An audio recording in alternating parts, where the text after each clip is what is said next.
Bonjour frères et sœurs, bienvenue sur Nuance Bonne pour comme prévu. Nous sommes de retour pour un autre témoignage extra. Et ce témoignage extra nous amènera tout droit vers le monde des eaux.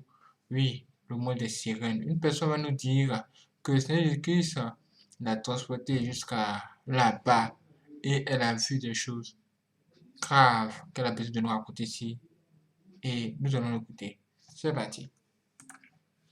Dans la nuit pendant que je dormais, j'avais l'impression que quelqu'un versait sur moi de l'eau très froide, qui me fut sursautée hors du lit. Je pensais que je sautais de mon lit dans le physique, ne sachant pas que ce n'était pas l'aspect physique, mais plutôt c'était dans le domaine spirituel, et donc l'eau froide que j'ai ressentie m'a fait sursauter de mon lit. Mais lorsque je me suis retournée, à ma grande surprise, j'ai vu mon corps sur le lit allongé alors que je me tenais debout. Je ne savais pas que j'avais sursauté hors de mon corps, et que c'était mon esprit qui était sorti de mon corps, alors que j'étais debout là et mon corps était allongé sur le lit juste à côté de moi. Soudainement j'ai vu le Seigneur Jésus-Christ debout, bien habillé avec sa belle couronne sur sa tête, et il me dit, « Richard, aujourd'hui nous allons faire un voyage au ciel, mais notre voyage nous mènera d'abord dans le monde sous-marin avant que nous puissions aller au ciel. » Frère, quand le Seigneur me dit cela, j'étais un peu curieux. Je me suis dit, le Seigneur ne m'avait jamais transporté dans le monde sous-marin auparavant avant d'aller au ciel. Donc je me disais ce n'était peut-être pas le Seigneur Jésus qui est devant moi. Alors que j'ai pensé ainsi aussitôt le Seigneur me dit, « Richard, je sais à quoi tu penses, je suis ton Seigneur et ami. » Et quand il me dit cela, j'ai regardé ses mains. C'est ainsi que j'ai vu le marque de cicatrice sur ses mains.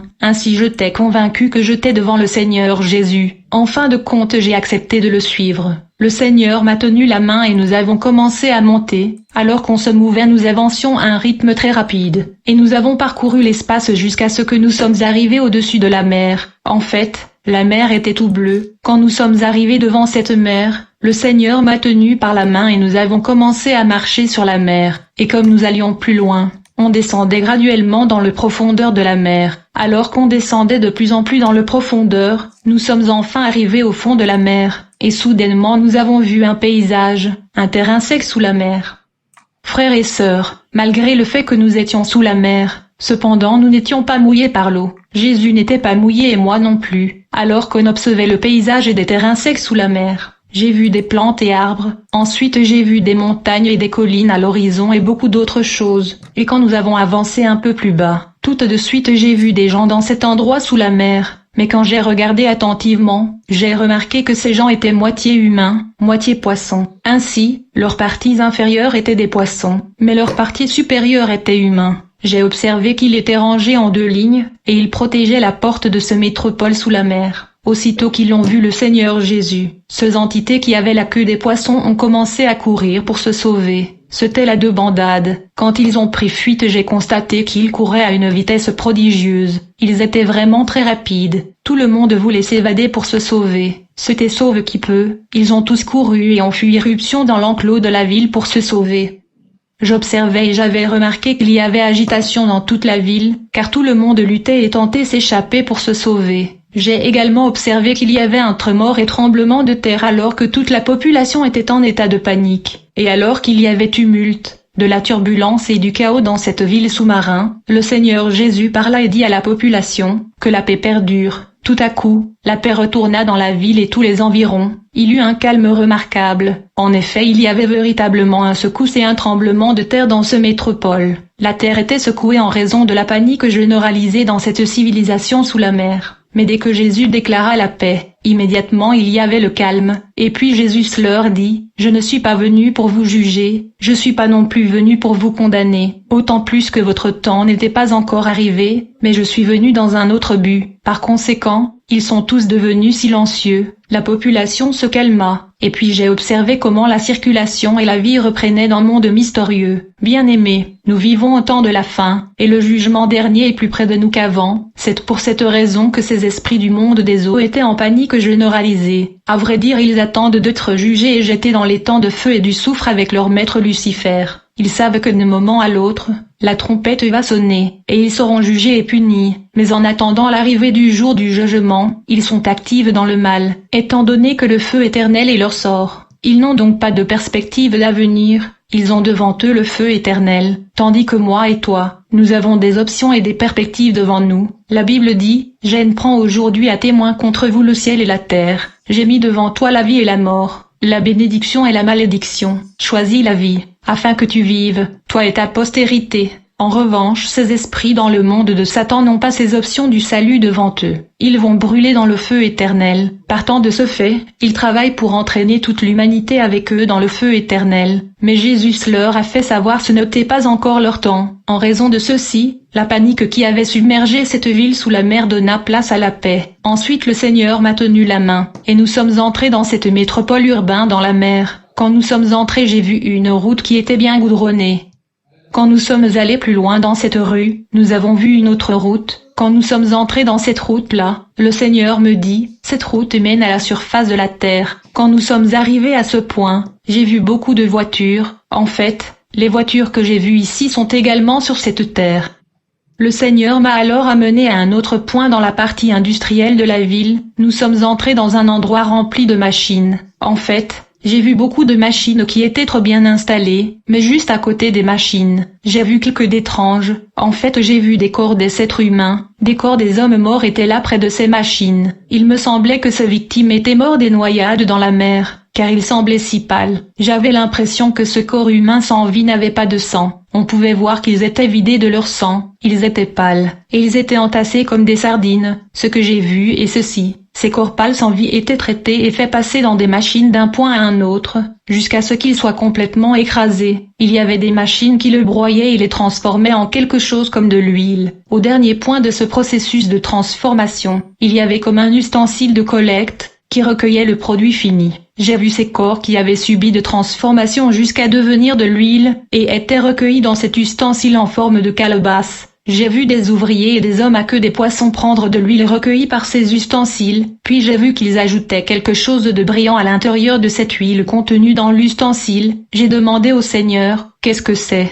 Le Seigneur me dit, ces choses que vous voyez sont des maladies préparées depuis ce monde des eaux qui vont affecter ceux qui vont utiliser ces produits. Alors toute personne qui utilise un de ces produits recevra ces maladies. C'est pourquoi beaucoup de femmes d'aujourd'hui ont tant de maladies étranges. J'ai vu comment ces particules brillantes qui étaient les maladies étaient versées dans le contenu des ustensiles de l'huile. Le Seigneur me dit, c'est ici la fabrication de rouge à lèvres et du brillant à lèvres, qui est utilisé sur la terre par des femmes. Quand les femmes vont l'utiliser sur la terre, ils vont attirer toutes sortes de maladies en eux-mêmes, et c'est pourquoi beaucoup de femmes ont des maladies étranges. Le Seigneur me dit, même les hommes utilisent aussi le brillant à lèvres pendant les saisons sèches et l'hiver. C'est pourquoi certains hommes ont aussi certaines maladies chroniques qu'ils combattent. Ils ne s'en remettent pas de leur maladie. C'est ce que le Seigneur m'a dit. Ensuite le Seigneur a demandé à celui qui était responsable de ces machines de production, qui produisait ces produits, d'aller prendre son livre. Quand il a apporté son livre et que le Seigneur l'a ouvert, j'ai vu tellement de noms des âmes. Grâce à ces rouges à lèvres et le brillant à lèvres, cet esprit des eaux a gagné tant d'âmes sur la terre. Tous ceux qui utilisent ces produits sont dans son livre. Cet esprit gagne les âmes de ceux qui utilisent le rouge à lèvres qu'il fabrique ici sous la mer. Laisse-moi vous avertir de s'abstenir de tout cela. La Bible nous demande de nous abstenir de toute apparence qui est diabolique. Quand vous lisez 1 Thessaloniciens 5 verset 22, la Bible dit que tout ce qui semble mal nous devrions nous en abstenir. Donc,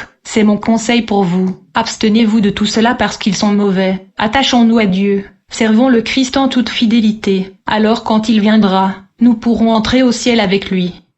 Puis, le Seigneur m'a emmené à un autre point où nous avons rencontré un triton. Il était aussi en partie poisson, en partie humain. La partie supérieure semble humaine, mais la partie inférieure semble poisson. Quand il a vu le Seigneur Jésus, il s'est immédiatement prosterné devant Jésus-Christ, parce que la Bible dit qu'à la mention du nom de Jésus, tout genou fléchira. En combien plus forte raison quand il est lui-même présent? J'ai vu le Seigneur qui lui a demandé d'aller prendre et apporter son livre. Quand le roi de Côte apporta son livre, frère, il y avait tellement de noms, surtout ceux des hommes. Tant de noms d'hommes sont écrits dans ce livre. Le Seigneur me dit, il a obtenu ces noms à cause des modes masculines et le style de vie masculine. Il est l'auteur de tendances et modes masculins dans tous les domaines. Il est l'auteur de l'accoutrement masculin, des styles des chevelures masculins, des styles des danses masculins. Il apporte sur la terre tant de choses que les hommes utilisent aujourd'hui, raison pour laquelle il a gagné des âmes de tant des hommes.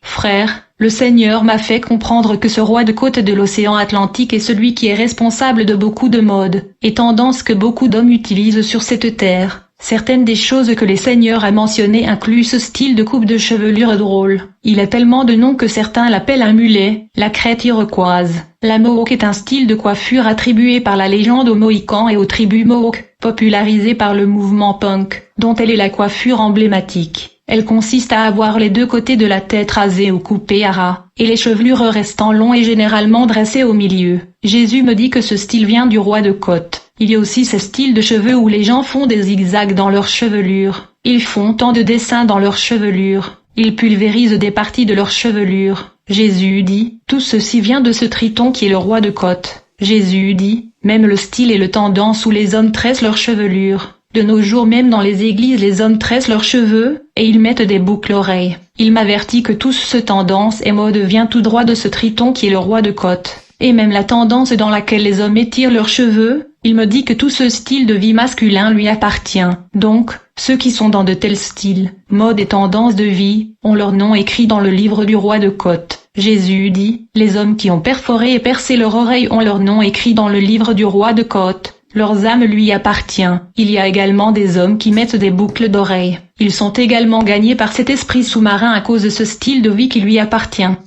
En ce qui concerne l'habillement des hommes, le Seigneur m'a fait comprendre que ces vêtements de mode ayant de dessins sont conçus par le roi de côte. Les chemises et pantalons ayant des dessins mystérieux de reptiles, serpents et dragons sont conçus sous la mer par le roi de côte. Le Seigneur me dit, les pantalons jeans serrés que les hommes portent, qui sont si serrés que quand ils les enlèvent ils ont besoin de l'aide. Cette jean-là appartient sans doute à ce triton qui est le roi de côte. Amber, quand vous êtes dans ce style de vie, votre nom est également écrit là dans son livre. Un peu plus loin, le Seigneur me parla du type de ceinture ayant des ossements croisés et la tête de squelette humaine sur le dessus. Si vous voyez ce dessin sur une ceinture ou une robe, il appartient à ce souverain du monde des eaux. Lorsque vous utilisez ces choses, cela signifie que vous êtes dans son livre. Plus tard, le Seigneur me parla de la tendance et le style où des hommes rabaissent leurs pantalons pour montrer une partie de leurs sous-vêtements ou des fesses. Il m'y informa que ceci vient du roi de côte. Ils vivent son style de vie. Quand vous entrez dans son tendance, mode et style de vie, immédiatement il écrit votre nom dans son livre.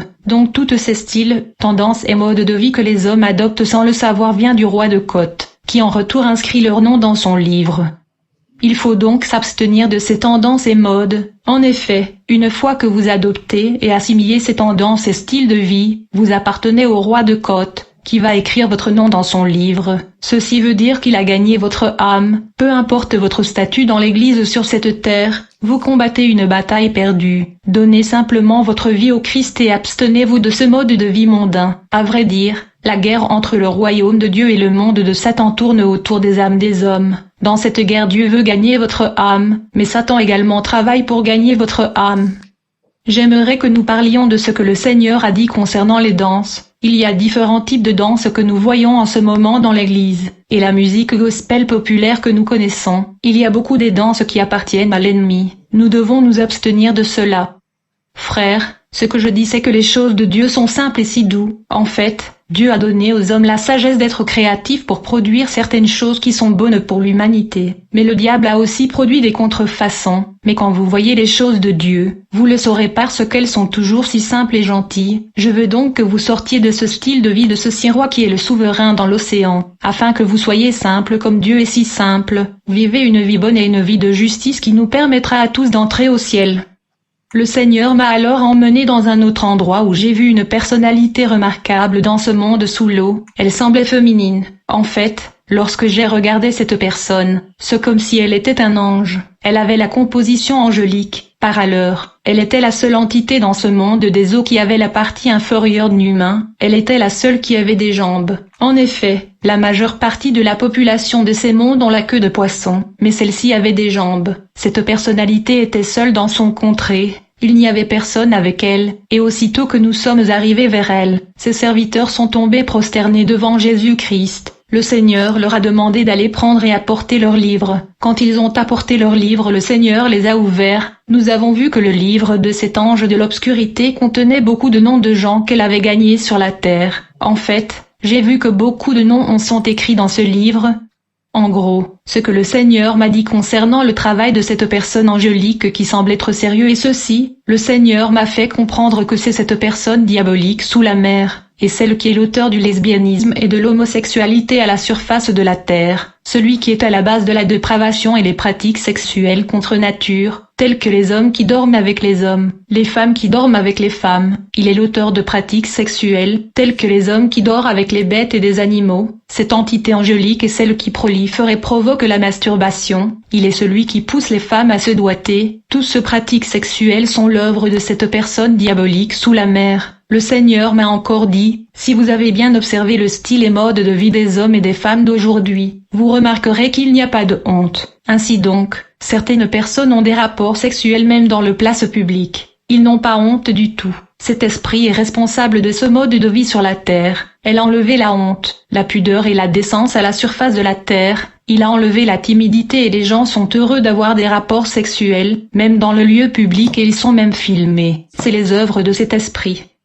Le Seigneur ajoute, les pratiques sexuelles de cet esprit sont répandues même chez les enfants, aussi bien que les adultes, à tel point qu'aujourd'hui un homme de 70 ans d'âge peut même avoir une liaison sexuelle avec un très jeune enfant, sans avoir des remords dans son esprit. Le Seigneur est allé plus loin pour me dire, cet esprit maléfique dans la mer a pu même capturer certains couples et mariages chrétiens, en ce sens que les hommes mariés ont des relations sexuelles avec leurs partenaires dans l'anus. Même les chrétiens ont assimilé et adopté ces pratiques diaboliques. Cet esprit des eaux est aussi responsable du pratique sexuelle orale. Elle est celui qui est l'auteur des pratiques sexuelles orales où les hommes et les femmes placent le parti privé de leur partenaire dans la bouche. Ces pratiques sont tellement répandues que même les chrétiens les ont adoptées. Pourtant ceux-ci sont l'œuvre du malin. Si vous êtes un couple chrétien, mais vous avez adopté ces pratiques du sexe oral et anal de ce Jézabel qui est une reine dans l'océan Atlantique, sachez que vous l'appartenez, et votre nom est inscrit dans son livre, au lieu du livre de vie de l'agneau. La Bible dit, ne vous conformez pas au siècle présent, mais soyez transformés par le renouvellement de l'intelligence. Puis Jésus révéla le mode d'opération de cette entité du monde des eaux.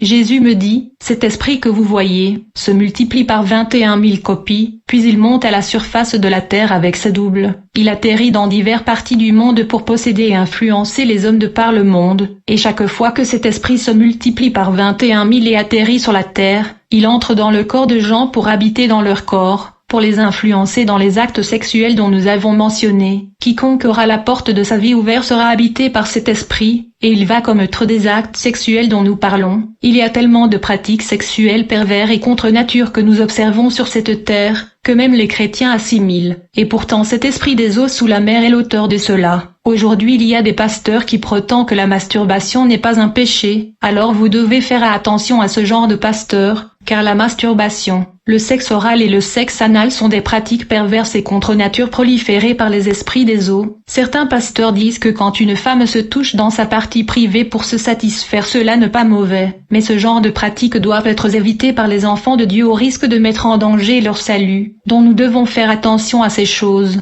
Ceux qui se livrent à des pratiques sexuelles contre nature et perverses ont leur nom écrit dans le livre de cette entité sous la mer. Il lui appartient et sont gagnés par elle. En fait, le Seigneur a dit, quand cet esprit se multiplie par 21 000 copies, elle va s'assurer que tous ces doublures sont entrées dans le corps des hommes sur la terre. Elle ne quittera pas la surface de la terre, à moins qu'elle entrepossède des gens avec tous ces 21 000 doublures de son esprit. Ensuite elle reviendra sous la mer, puis elle va relancer cette multiplication de son esprit jusqu'à 21 000 copies, puis elle va voyager de nouveau à la surface de la terre. Elle va s'assurer que tous les doublures de son esprit sont entrées dans les corps des hommes et de peuples sur cette terre. Ceci est un cycle qu'elle recommence de temps en temps. C'est pourquoi elle a eu tant de noms dans son livre. Bien-aimés, faisons attention aux actes et pratiques sexuelles qui émergent dans ce monde. Le Seigneur Jésus-Christ m'a fait comprendre que cette Jézabel, cette méchante femme a même dépassé le roi de côte, et qu'elle essayait même de doubler la reine de côte de l'océan Atlantique. Elle pourra dépasser l'influence de la reine de côte, ce qui veut dire que la fin de toute chose est vraiment proche. De nos jours, les gens sur cette terre parlent de leurs droits, ils ont le droit au style de vie diabolique, les homosexuels demandent des droits, de même que les lesbiens, même les pédophilies. Les gens veulent avoir des relations sexuelles n'importe où. Ils veulent avoir des rapports sexuels librement dans la rue, dans les voitures, dans les bus, dans les trains, aller dans les pays européens. Le pire est évident, ils ont ces styles de vie, quand vous en parlez, ils disent que c'est leur droit, c'est l'opération de cet esprit mauvais et nous devons être prudents parce que la venue du Seigneur est proche en ce temps de la fin. Puis le Seigneur m'emmena dans le château de la reine de Côte-Atlantique. Quand nous sommes arrivés là-bas, elle était entourée par tant de ses agents et serviteurs, qui étaient sous ses ordres et qui travaillaient avec elle. Aussitôt que la reine de Côte-Atlantique a vu le Seigneur Jésus venir, elle et tous ses agents autour d'elle se sont tous prosternés devant le Seigneur. Tout de suite le Seigneur lui a ordonné d'aller prendre le livre qui contenait les noms des âmes qu'elle avait gagnées sur la terre. J'ai vu la reine de Côte qui alla prendre et apporter son livre et le donna au Seigneur Jésus. Quand elle apporta son livre, j'ai vu qu'il y avait beaucoup de noms dedans, car elle avait gagné beaucoup de population mondiale. La reine océanique travaillait tellement qu'elle a gagné beaucoup des hommes et des femmes à la surface de la terre. Le Seigneur Jésus tenta de m'expliquer comment elle opère. Le Seigneur me dit, cette reine océanique n'opère pas directement avec les Africaines, mais plutôt avec des pays européens et en Amérique. Elle travaille avec des nations avancées et développées, elle opère et collabore avec les grands tailleurs, des grands modélistes et concepteurs de tendances, des styles et de modes d'habillement de toutes sortes. Elle crée tant de styles, de modèles qui sont populaires et répandus de par le monde. Le Seigneur me dit que la reine de Côte-Atlantique est également dans les concours de beauté, de Miss Monde et de Miss Ghana et de par le monde.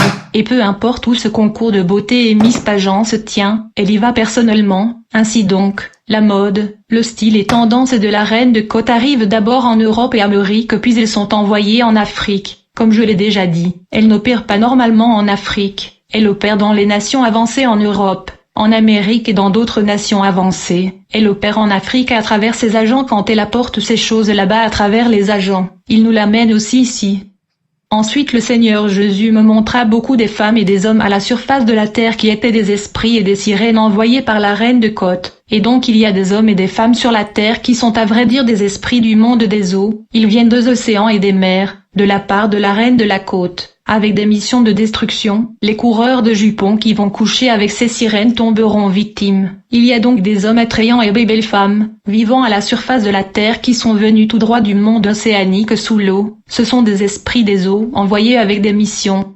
Le Seigneur m'a fait voir des choses qui étaient dans les compartiments, et prisons sous-marins gérés par la reine de Côte de la mer. J'ai vu dans les installations pénitentiaires et des lieux de captivité qu'elle gérait. Il y avait tant des étoiles de gens qu'elle avait pu capturer à la surface de la terre. Il y avait tellement des étoiles de gens. Le Seigneur me dit qu'ils sont ses agents. La reine de Côte me semblait une femme réelle de par son apparence. En effet, de par sa partie supérieure elle avait la forme d'une femme réelle, mais sa partie inférieure est un poisson. Alors que j'observais ce qui se passait, j'ai vu ces agents qui faisaient sortir quelque chose comme de l'huile de sa partie inférieure qui était la queue de poisson, et ils mettaient cette huile dans un certain récipient, puis ils le mélangeaient avec certains produits chimiques. Ensuite ils produisaient des lotions et certaines crèmes. Le Seigneur Jésus me dit, ce sont de crèmes qui sont utilisées par les gens qui veulent des formes, surtout les femmes qui veulent des hanches. Beaucoup de femmes utilisent ces crèmes et lotions pour leurs fesses afin de l'arrondir et l'agrandir. D'autres les utilisent sur leurs seins de sorte qu'ils auront de poitrines très grands pour le montrer et exhiber, dans le but d'impressionner les hommes et le montrer en public. Ceux qui veulent avoir des grosses fesses utilisent également ces crèmes. De cette façon ils vont le secouer pour séduire les hommes. Jésus me dit, tous ceux qui sont dans de tels styles de vie, ils ont leur nom écrit dans le livre de la reine de Côte. D'autre part j'avais constaté que la reine avait des chevelures très longues. Alors que j'observais ses longues chevelures, j'ai vu ses agents et serviteurs qui coupaient ses longues cheveux, mais, aussitôt qu'ils coupaient ses chevelures et repoussaient immédiatement, précisément là où ils étaient coupés. Ainsi ces chevelures de la reine de Côte poussaient instantanément. Ses servants et agents le coupaient puis l'emballaient. Ensuite ils le transportaient sur cette terre. C'est ce que certaines de nos femmes vont acheter et mettre sur leur tête. C'est l'attachement et le tissage. Ce sont des chevelures dénaturées qu'ils mettent. Il vient de la reine de Côte de l'Océan. Donc je conseille à nos dames, s'il vous plaît, soyez contents avec les chevelures que vous avez. Contentez-vous des chevelures que le Seigneur, Dieu Tout-Puissant vous a données. Ne mettez pas ces faux chevelures du monde sous-marin, car il apportera l'esprit de la reine de la Côte dans votre vie. J'avais remarqué qu'elle portait une sorte de couronne avec autant de symboles autour d'elle. Elle portait des boucles d'oreilles avec autant de motifs. Elle avait aussi tellement de bracelets, de chaînettes et des colliers. Frères, je veux dire à nos femmes, nos dames, elle est responsable de toutes ces choses. C'est elle qui produit tous ces objets sous la mer et les amène sur la terre. Donc, abstenez-vous de toutes ces choses et libérez-vous de cet esprit appelé la reine de la Côte, Puis le Seigneur m'a emmené dans une très grande salle sous la mer. Et dans cette salle j'ai vu les âmes de tant de gens, qui de leur vivant étaient de pasteurs, des prêtres, des féticheurs, des enseignants, des chanteurs de la musique profane, même des chanteurs et chantres de gospel qui veulent être célèbres. J'ai vu des présidents, des hommes d'État. Il y avait tellement de gens dans ce compartiment massif dans le monde océanique. Les âmes de ces personnes qui étaient en alliance avec la reine Atlantique étaient capturées et tenues en captivité là. Alors j'ai demandé au Seigneur, comment est-ce arrivé ? Le Seigneur me dit, ils ont échangé leurs âmes contre tout ce qu'ils voulaient, comme par exemple ceux qui voulaient chanter très bien et être populaires. Ils ont échangé leurs âmes pour cela. En retour, la reine de Côte les avait possédés avec son esprit pour qu'ils le chantent bien. Ainsi les gens achetaient leurs CD et leurs chansons qui sont devenues célèbres. La sirène plantait son esprit en eux et l'échangeait avec leurs âmes. Ces hommes et femmes qui signent les contracts avec cette femme meurent prématurément, et ils deviennent des captifs de la reine qui est maintenant en possession de leurs âmes, et leurs âmes sont gardées sous la mer. C'est ainsi que leurs âmes ont été acquises. Alors qu'on visitait cette foule des gens tenus en captivité par la reine, j'ai eu pitié pour eux. J'ai alors plaidé chez le Seigneur. J'ai dit Seigneur, pourriez-vous intervenir pour que les âmes de ces personnes captives soient sauvées? Mais le Seigneur Jésus-Christ me dit, ces gens ont déjà vendu leurs âmes à la reine de Côte, ils sont déjà morts. Il est donc trop tard pour eux, mais ceux qui ont leur nom dans les livres de cette reine, bien qu'ils ont signé des pactes avec cette sirène, s'ils se repentaient et m'acceptaient comme leur Seigneur et Sauveur, alors je peux les sauver. Mais, ceux qui ont déjà vendu leur âme et ils sont déjà morts, ils appartiennent à la reine de Côte. Pendant que je parlais de cela, le Seigneur m'a tenu la main et a dit, Richard, allons-y.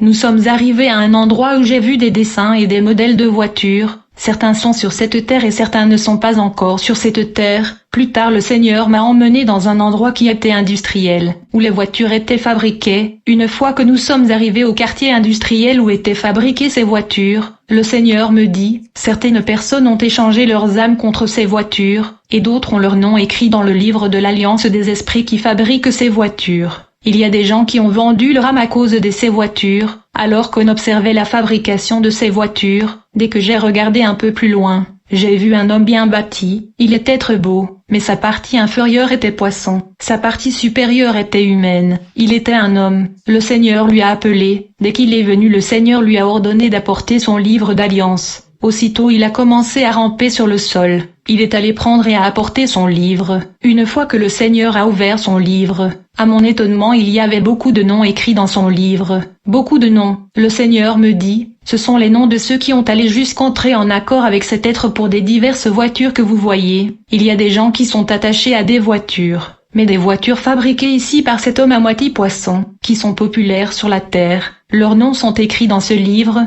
Le Seigneur me dit, pour ceux qui ont échangé leurs âmes contre ces voitures, leurs âmes sont gardées quelque part dans ce monde sous la mer. Ceux qui s'attachent à ces voitures sur la terre ont leur nom dans ce livre que j'ai vu avec beaucoup de noms écrits dedans. Il y a des voitures qui sont fabriquées depuis ce monde. Nous devons apprendre à prier dès qu'on achète quelque chose. Et nous devons apprendre à nous contenter de ce que nous avons, envier les choses de ce monde comme les voitures et vanité. Car notre adversaire fabrique ces choses sous la mer. Mais une fois que le Seigneur vous donne une voiture, il faut prier pour cela, et donc il faut plutôt lutter pour que le Seigneur Jésus-Christ soit votre guide, plutôt que de se témoigner.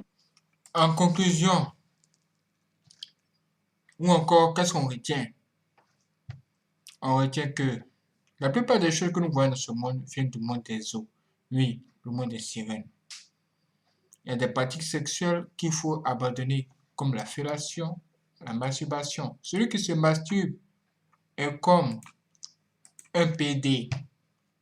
Toi, tu dis que tu n'aimes pas les PD, mais tu te masturbes. Tous les deux êtes pareils. Donc, vous voyez où vous êtes. Il y a des choses sur la terre qui vous attirent, mais qui sont des pièges. Comme les voitures de luxe.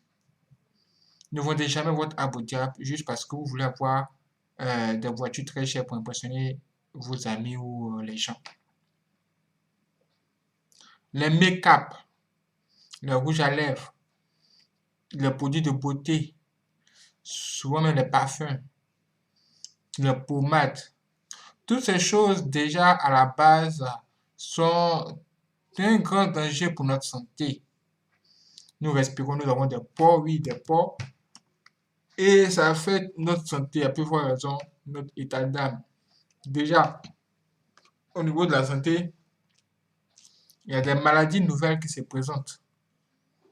Et tout ça, c'est le résultat de tous ces produits envoûtés.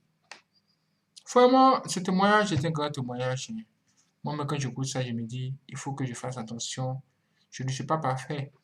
Dieu merci, je suis tombé sur le témoignage. Disons tous merci à Dieu parce qu'il permet que des gens soient délivrés, qu'ils voient ces choses et qu'ils viennent nous raconter ici sous forme de témoignage. Je vous donne rendez-vous pour le prochain témoignage. Ça ne fait que commencer sur Lyon sur Point 3, la chaîne spéciale des témoignages extra. C'est parti.